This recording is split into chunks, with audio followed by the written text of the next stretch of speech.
महाप्रभु अलारनाथ होउचंती क्षीरी प्रिय क्षीरी खिया अलार बोली तांको मध्य व्याख्या दिया जायछि एवं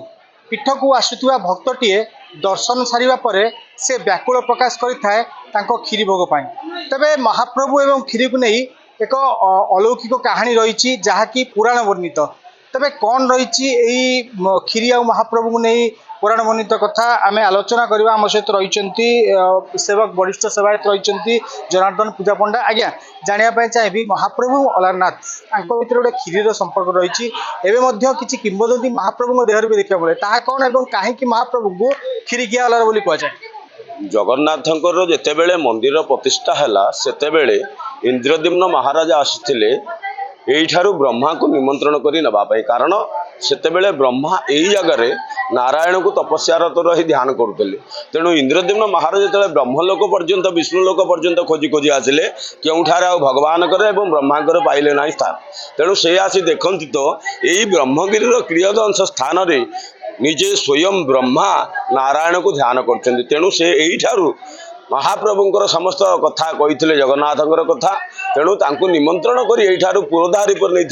जगन्नाथंकर मंदिर प्रतिष्ठा करने निमंत्रण। तेणु से समय एठारे दक्षिण भारतर जो सेवक माने सब सेवा करुले आलबल आलाइलम मालाइलम यही सब कमा ब्राह्मण माने तांकरी भितर जड़े श्रीकीर्तनकर पाली पड़ी था श्रीकृष्ण पंडा तांकर पाली पड़ा सत्वे से बाहर को किसी भिक्षा उद्देश्य जाइछंती। पाली रे से न आसी पारिबारु तांकर पुत्र मधुसूदन को माता सचीदेवी कही तुम्हें जाओ आज ठाकुर को रंधन करी महाप्रभु पाखे प्रसाद निमंत्रण कर। तेणु से समय पुत्र मधुसूदन आसी ठाकुर पाखे क्षीर गुड़ चाउल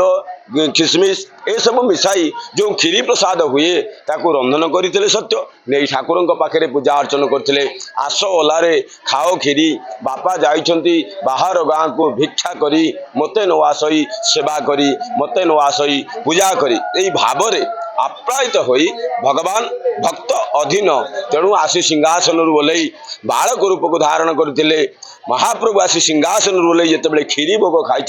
संपूर्ण क्षीरी को खाई सुधु हांडीटा जितेबाला नहीं पुत्र मधुसूदन जा श्री माता सचीदेवी पाखे देखाती माता कथा को विश्वास कले ना। तेणु से समय कथोपकथन रे पिता आसी पहुंची श्रीकृष्ण पंडा मोर शरीर असुस्थ हबार मुझे आसी पारे ना कौन होती आज घटना यही कथा सब कथोपकथन पर दिन आसी बापा एवं पुत्र पुनः ठाकुर पाखे रंधन कर पुत्र नहीं ठाकुर को अर्चन करता। से समय पिता द्वार देश दंडायमान हो गोटे छोट छिद्र रही से देखुता ठाकुर किभली खाऊंट। यही समय महाप्रभु नीलाद्रिनाथम जगतमधीशम चिदम स्वरूपम शरणैकनाथम गोत्राधिपति वरेण्यम सुरेन्द्र बंदम प्रणतोस्मि नित्यम सर्वव्यापी जगन्नाथ भूत भव्य भवत प्रभु। महाप्रभु क्यों जगह नहांती केतेबेले नहांती सबुठार अछंती। तेणु तांको जी जेतेबेले जेमिति डाकिछि महाप्रभु सेमिति पाइछन्ति भावत विनोदिया ठाकुर भक्त वत्सल हरि। तेणु महाप्रभु भक्तर भाव को देखी पुनर्बार क्षीरी भोग खाइतिले। खाइबा समय बापा तांकर द्वार दिशटी को खोली देइतिले। तथा समय महाप्रभु क्षीरी भोग छाड़ी देइछन्ति। गोटे टपा मुहरे पड़ा से फटका रही गोटे टपा छाती पड़ा से फटका रही। ये हाथटी जेमती बुड़े क्षीरी भितर दक्षिण चक्र हाथटी संपूर्ण नष्ट हो जाए। आपण मैंने अद्यावधि देखिए महाप्रभुଙ୍କର शंख चक्र गदा पद्म चतुर्भुज नारायण मूर्ति सत्य किंतु ये चक्र हाथटी संपूर्ण क्षीरी खाई फटका रही अद्यावधि पर्यंत। सेतेबेले जो पुत्र मधुसूदन को वैकुंठ प्राप्ति होता एवं द्वादश ब्राह्मण कमा ब्राह्मण एठारू समस्ते अपध्वंस होइबा परे महाप्रभु पुनः जितेबाला कांची काम कोटी युद्ध समय राजा पुरुषोत्तम देव समय कांची अभियान करते पद्मावती की विवाह करने से समय साल नारसिंह को जिते बंधन कर आनी पद्मावती सहित रथयात्रा बह होता से समय यही रास्तार जा भितर एठारे माणिकपाटना गौरुणी हाथ जो क्षीरी भोग दही भोग खाई महाप्रभु जगन्नाथ बलराम कला घोड़ा धला घोड़ा जाते से समय ये देखी नारायण मंदिर राजा पुरुषोत्तम कहते मु मोर विवाह कार्य संपन्न होगापर एठारे समस्त सेवायत मान खंजीदेवी एवं संपत्ति मान खंजी से समय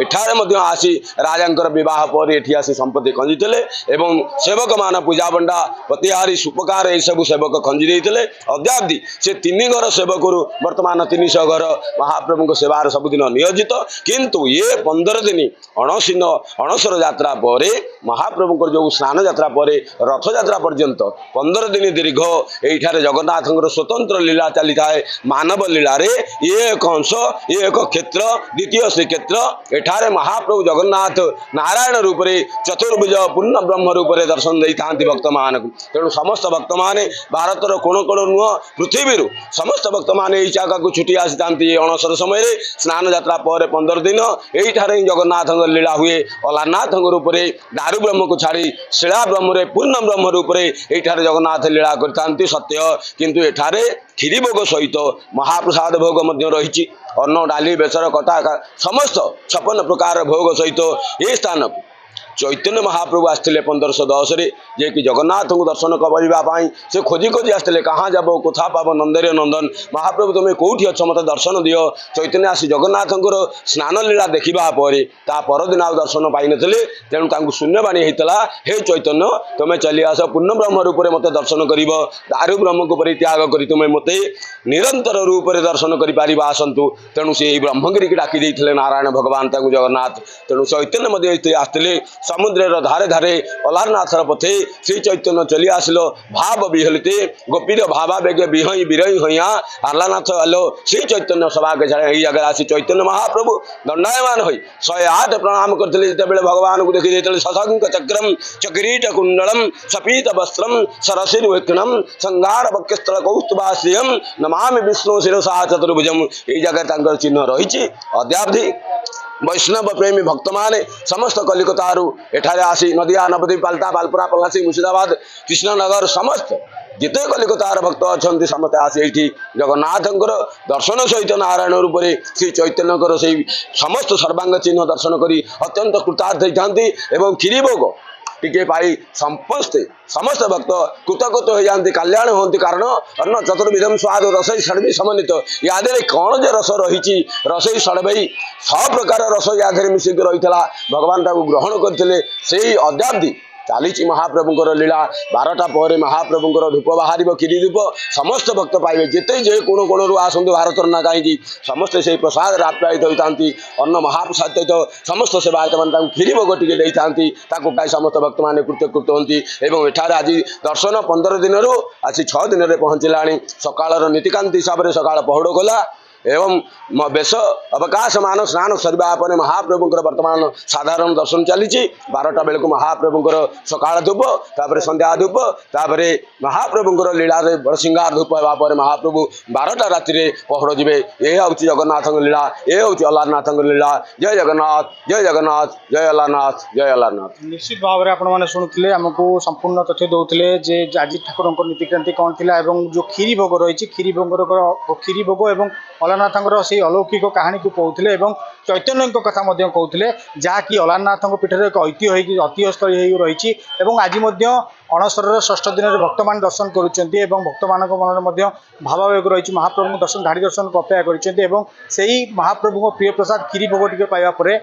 सानिध्य लाभ करेंगे भक्त मान। ब्रह्मगिरी सुजी साहू द क्विभर। भारतर एकमात्र परीक्षित बायोसार पृथ्वी प्रो माटी को रखे सुस्थ दिए नुआ जीवन धान पनीपरिबा और डाली जातीय फसल लाभदायक अमल बढ़ाए रोग कमाए आज ही जमी रे प्रयोग करंतु जोगाजोग 9937054201 नंबर को डायल करंतु। आम सह जोड़ी हेबा पाई आमको लाइक फॉलो और सब्सक्राइब करंतु। अधिक अपडेट पाई विजिट करंतु आम वेबसाइट thequiver.in।